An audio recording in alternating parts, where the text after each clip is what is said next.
Good morning. So this is the 58th General Studies lecture. So the idea is that now you'll be making a certain number of lectures on international relations, right? So the numbering will go like this. So 58 is basically an indicator of that these many number of GS videos have been made, and IR01 refers to the fact that this is the first international relations video from a theoretical point of view so far as I am concerned, right? So the idea is that going ahead we will convert everything that we have made into a proper playlist, but in the meanwhile the numbering will be such that you will be able to make sense out of it. So ethics is basically a different series altogether. International relations is a different is a, and all the other things, all other aspects of GS will follow a common serial, except for the fact that beyond this 58 I have written IR01 so that you know that this is the first IR1.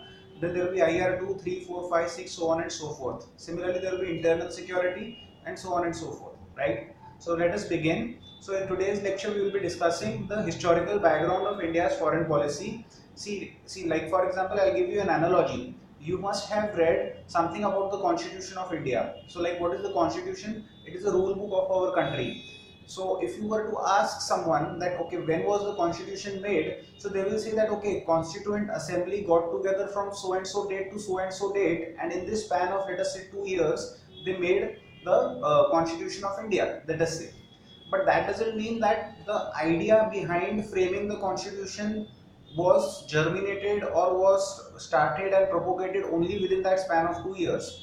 Right, since right throughout our freedom struggle, we have been talking about what should be the independent India's constitutional structure, what are the kind of rights that people should have, what are the kind of responsibilities that the government has, what is the kind of restriction within which the government must operate, so on and so forth.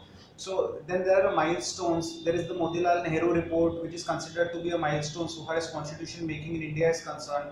Then there is Government of India Act 1935, which played a key role in the final draft of our constitution. We have incorporated a lot of stuff from Government of India Act 1935.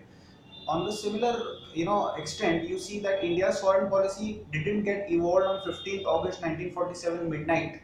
It was evolving over a period of time, right? That is something that we need to understand today, that what is it that has gone into the making of India's foreign policy. And we're talking about a very old civilization, that is India, right? So it's not as if that it was made in a day. We need to look at the historical background to understand the present realities. So let us move ahead. Okay, so what is foreign policy basically? So simplest, the first point, the government's strategy in dealing with other nations. As simple as that. It's straight away from Google. Okay, don't make your life difficult. You just have 150 words. Okay, or you have maximum 250 words. Or let us say even if you're writing an essay on international relations, still in introduction you have to talk about what is foreign policy, if at all you want to talk about what, how many words do you want to spend on that. Keep it simple, don't make your life difficult, right? So foreign policy involves certain principles, certain rules by which we are playing the game, certain interests, that is certain interests that I am trying to protect, my national interest, right? And I have certain objectives. And let us say my objective, so my national interest is that I should be able to physically secure my country, I should be able to ensure territorial integrity. To that extent my objective is to bring Pakistan to book, right? So to that extent, what is my principle? Look, my principle is that we don't negotiate with those who support terrorists, we don't talk with terrorists, we don't talk with separatists, so on and so forth. So those are my principles. Why? To protect certain interests. So what is my interest? Territorial integrity of India and physical security of India is my interest, right? And what is my objective? To fulfill my interest, I need to get these guys to on book. I need to either change their behavior or I need to regulate their behavior. I need to get them punished or I need to get sanction against them, something on these lines. So my idea is that principles plus interest plus objective, PIO, that sort of goes into the foreign policy, right? So this is something, right? And how do you determine the foreign policy? So your foreign policy is determined by your internal situation as well as by your external situation. Let me give you an example. After India attained independence, so we were a newly independent country, right? We wanted to develop. There was Cold War going on in the world, so we'll be talking about that going ahead. So India decided that in the present internal condition of poverty, underdevelopment, illiteracy, hunger, lack of infrastructure, lack of machinery, and in the present external scenario, Cold War, two superpowers, bloc formation, ideological battle, right? In this external as well as internal scenario, we framed our foreign policy, हमने अपना अंदरूनी matter समझा, बाहर का matter समझा, और उसको ध्यान में, दोनों चीजों को ध्यान में रखते हुए हमने हमारी फॉरेन पॉलिसी को तैयार कर लिया। आज भी हम देख रहे हैं that there is United States of America, then there is this rising power called China, and then there are of course other regional powers such as in the form of, let us say, Japan, and let us say Australia, and of course there is our age old friend in the form of Russia, right? So given the fact that China is rising assertively to that extent, that is our external environment, right? And we still know our internal environment. Taking all these factors into consideration, we form our foreign policy. But more about this later. This is just the first slide of what is foreign policy. Let us move ahead. Historical perspective, why is it important? So Nehru very clearly observed, as I was saying to you at the start, that look, India is not a young nation, or India is not, okay, it may be a young nation, but it is not a young civilization. It is a very old civilization. It is an ancient civilization, right? So to that extent, we have already been dealing with our neighbors. We have already been dealing with the world. We have been dealing with the Mesopotamians, with the Greeks, with the Romans. On the southeastern side, we have been dealing with the China on the eastern side, right? So it's not as if that we are a completely young civilization, right? So that is what he is observing, that we have started to work as a state only now, okay, but we have a long past. We have a history, and that freedom movement that have been waged to attain independence from British, it is all going to play a role in determining what India's foreign policy is going to be. So we need to really focus upon what happened in the last 200 years to be able to make sense that how is it that India's foreign policy came to be what it is. Today we'll be discussing 6 points. So some ideological considerations कि किस प्रकार की ideology गई है हमारी foreign policy बनाने के अंदर. What was our international status, especially while we were with the British? What was the role of Indian National Congress? What was our stand on colonialism? Because whatever was our stand on colonialism had a very clear impact upon our foreign policy for 40 to 50 years after independence. What is it that, how is it that we viewed the British policies, and what was the attitude or viewpoint that Indian leaders had toward other backward nations, toward other developing countries, because these factors had a clear impact on our foreign policy. Moving right ahead, so you see that what are the ideological inputs. So there are two streams of thought. One is the Gandhian slash Buddha stream of thought, and then there is the Chanakya stream of thought. So Gandhian slash Buddha stream of thought pays equal attention to means as well as ends, whereas the Chanakya school of thought pays more attention to ends and lesser to means.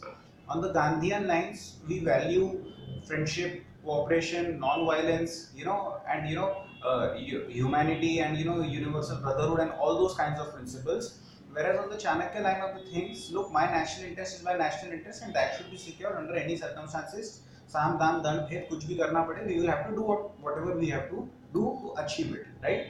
So to that extent, these are the two ideological streams. Primarily speaking, India has been following the Gandhian slash Buddha line of thinking, that we don't interfere unnecessarily in any other country's affairs. We don't try to encourage destability or encourage enmity between two nations, or cause disturbance in any particular country so that a regime favorable to India comes into being so that it can favor India and all those things. We don't do that. There may be occasions which you may be able to decide that हाँ देखो India ने भी मतलब कुछ भी means इस्तेमाल करे थे अपने एंड्स को हासिल करने के लिए, but by and large, predominantly speaking, lion's share of our foreign policy has been sort of guided by Gandhian slash Buddha line of thinking, and not by the Kautilya slash Chanakya line of thinking. To that extent, this is about ideological moorings related to India's foreign policy. International status of India. So we had sort of, so we had an international status much before the British came into being. Because of our international status, the British came to us. So we were world-class manufacturers, and we had contacts with all parts of the world. So all those things were great. But now this international status that we are primarily talking about looks at our status while we were a British colony. Okay. So the good thing for India was that when the League of Nations was formed, as well as when the United Nations was formed, India signed the charter, or India signed the covenant of these institutions as a primary member, as if India were independent. So to that extent, India's international status was already a work in progress, even while we were still a colony. Similarly, we participated, rather, the leaders, freedom struggle leaders, they demanded that India be also be made to participate in colonial conference. So what is this colonial conference? So you know that in British Empire there were multiple colonies. So there was Canada, Australia, South Africa, India, to just name a few. So the good thing about all these three, Australia, Canada and South Africa, was that they were given dominion status, in the sense that they were given a lot of autonomy so far as internal governance of their area is concerned, whereas India was not given a dominion status. So the British, they used to hold colonial conferences with these three colonies, Australia, Canada and South Africa, but India was not allowed to participate. But from 1917, even India was allowed to participate, and the name of the conference was changed to Imperial Conference, and later it was referred to as Commonwealth. So the idea is that this is the first international organization that India was part of, formally a part of this Imperial Conference. To that extent, we were already participating. Okay, so this is a little about India's international status. Moving right ahead, Indian National Congress played a very clear and a very crucial role in determining what should be the contours of India's foreign policy. How? In 1925, they decided that we need to open a foreign department or foreign affairs department, right, under Jawaharlal Nehru. But the thing is that that was a time of turbulence, right? So within a matter of few years, we had the Simon agitation, and we had civil disobedience movement, and even the stature of Jawaharlal Nehru was a work in progress. He wasn't the tallest slash tall leader even at that point in time. So it didn't really took off to a flying start. Gradually, as Nehru's stature grew, as things sort of cooled down after civil disobedience movement, and it became clear कि आज नहीं तो कल आज़ादी आने वाली है and all that stuff. 1936 के अंदर we were able to establish a foreign department under Ram Manohar Lohia, and things really started to move on from there. Congress party started to release press releases slash bulletins on various matters of international concern. Nehru especially undertook a lot of travels to various countries, to various organizations, attended various meetings, as a result of which he was able to gain a first-hand experience and also articulate his slash Congress's position on various issues of these things are concerned. Of course, press release to nikal hi raha hai. Over a period of time, the Congress party, the Indian National Congress of that time, was able to establish a huge enough network of department dealing with foreign affairs. So people were dealing with foreign affairs, talking about foreign affairs, releasing press releases about foreign affairs, right? And you can also see that मतलब देखिए हमारा जो matter है ना, देखिए अब हमने खिलाफत एजिटेशन भी करा था, राइट? तो जो खिलाफत एजिटेशन हमने करा था वो हमने एक क्लियर इंटरनेशनल पिक्चर को ध्यान में रखते हुए करा था. So we looked at the external environment, we looked at the internal environment. हमने देखा कि मुसलमानों को तकलीफ हो रही है, ये जो भी खिलाफत के अंदर होने लग रहा है, जो भी खलीफा के साथ ब्रिटिश का ट्रीटमेंट था वो हमारे को अच्छा नहीं लग रहा था. So taking that into consideration, we had launched a non cooperation movement also. So you see that Congress party has been playing a clear role so far as framing India's foreign policy is concerned. And of course, by the time independence was coming or came, we had a clear idea in mind that what is it that we want to achieve as an independent country, what should be our stand in the international arena. वो क्या है वो हम आगे चलते हुए और clear करेंगे, बट ये थोड़ा सा INC का हो गया. Another factor that went into the making of India's foreign policy was our critique of colonialism. Being a colony, being oppressed, being ransacked, right, being plundered, we had a clear idea that colonialism is no good, colonialism is all bad, and we need to sort of get rid of it. To that extent, in 1885, Congress sort of it said that this annexation of Upper Burma, we don't support it, we don't support this kind of colonialism, and we especially don't support it given the fact that our men are being used, our material is being used, we are paying the bill for your annexation or your subjugation of another country. So in principle we are against it, and for these particular reasons we are especially against your policies of colonialism. This is what we said to the British while they were ruling us. In 1892 they passed a resolution clearly saying, or rather indicating to our neighbors that look, these Britishers may be plundering you, the army may be called British Indian Army, but the fact remains that we are leaders of India and we don't support this kind of a rapacious behavior. To that extent, we said that look, we are with you in spite of the fact that our name may be used to conquer you. 1920, Indian National Congress sends its sympathy to Ireland, which is struggling for freedom. After World War II, we criticized, even during World War II, we criticized Britain's imperialistic policies. Many leaders by that time were able to clearly see that World War was not a good versus evil war. It was one set of countries having imperialistic designs fighting other set of countries having imperialistic designs, right? So we were able to see that very clearly. In 45 Congress working committee का resolution आया। उस resolution में हमने UN charter को criticise करा। क्यों करा? दो पॉइंट्स के ऊपर हमने क्रिटिसाइज करा। First point is that the dominant powers were above the law even within the charter. Even today you can see that US can quit any organization, not participate in international laws and treaties and conventions, have brazen disregard for established principles, and nobody can do anything about it. United States of America can get away with almost anything and everything that it does. Okay, even at that point in time, our leaders realized that the great powers of this world were not under the control of United Nations. In fact, it was United Nations that was under the control of these bigger powers. And the second point was that UN as an organization was very vague about what is this stand so far as non-self-governing territories is concerned. We were not self-governing, we were being governed over. So it is essentially referring to countries like us at that time, that we were non-self-governing territories, मतलब हम किसी और के गुलामी में थे। उसके ऊपर, इस मैटर के ऊपर यूएन की जो भी स्टैंड थी वो बहुत वेग थी, तो कांग्रेस को बहुत नागवारा थी and they criticized it to that extent. आज भी हम बोलने लग रहे हैं कि we need to put into place a new international economic slash political order wherein we acknowledge the rise of developing countries, increasing importance of developing countries, and establish some sort of a democratic international order. We will discuss about the present scenario going ahead, but these are some of the ideas that went into the making of India's foreign policy. We were unattached to the British policy, we already discussed 1892 का resolution, and 1921 के अंदर all India Congress committee की meeting हुई थी दिल्ली में। उन लोग ने भी यही बोला था कि जो भी प्रेजेंट माहौल है वो इंडियन ओपिनियन रिफ्लेक्ट नहीं करता है। We don't stand with the way with the British stand, and of course we were supportive of backward nations since a very long period of time.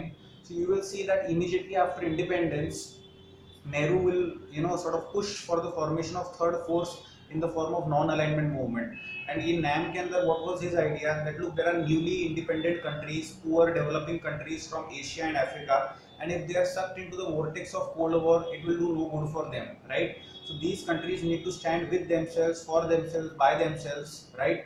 And learn to sort of become sovereign, autonomous, self-governing, and to that extent, whatever need, support, or cooperation it requires from any country, it can seek that cooperation from any country without joining any particular bloc.